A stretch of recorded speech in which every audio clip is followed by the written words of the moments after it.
દર્શક મિત્રો, હું છું પરમાર અનિશા. તમે જોઈ રહ્યા છો લોક સામના ન્યૂઝ. તો જોઈએ આજના સમાચાર અમરેલીથી અમારા રિપોર્ટર સતીશ રાઠોડ સાથે. આજ રોજ આંબલિયાવાડા તાલુકા પંચાયત મત વિસ્તારના પીપરિયા ગામમાં વર્ષોથી પડતર રહેલા મુખ્ય પ્રશ્નના નિરાકરણ માટે મહત્વપૂર્ણ વિકાસ કાર્યક્રમનો પ્રારંભ કરવામાં આવ્યો હતો. ગામના મુખ્ય બજાર વિસ્તારમાં અંદાજિત ₹10 લાખના ખર્ચે પેવર બ્લોકના કામનું ખાતમુહૂર્ત કરવામાં આવ્યું. ગામના બજાર વિસ્તારમાં લાંબા સમયથી રસ્તાની અસુવિધા, ધૂળ તેમજ વરસાદી મોસમ દરમિયાન કાદવની સમસ્યાને કારણે ગ્રામજનોને ભારે હાલાકીનો સામનો કરવો પડતો હતો.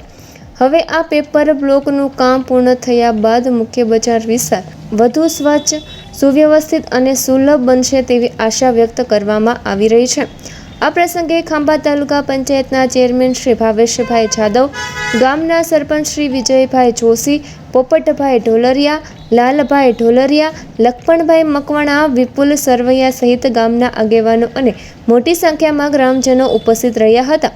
ઉપસ્થિત આગેવાનોએ ગામના સર્વાંગી વિકાસ માટે સહકાર અને એકતાની ભાવના સાથે વધુ વિકાસ કાર્યો હાથ ધરવાની પ્રતિબદ્ધતા વ્યક્ત કરી હતી. પીપરિયા ગામના વિકાસમાં આ પેવર બ્લોકનું કામ એક મહત્વપૂર્ણ પગથિયું સાબિત થશે તેવી આશા વ્યક્ત કરવામાં આવી હતી. તો ફરી મળીશું એક નવા સમાચાર સાથે. ત્યાં સુધી જોતા રહો લોક સામના ન્યૂઝ.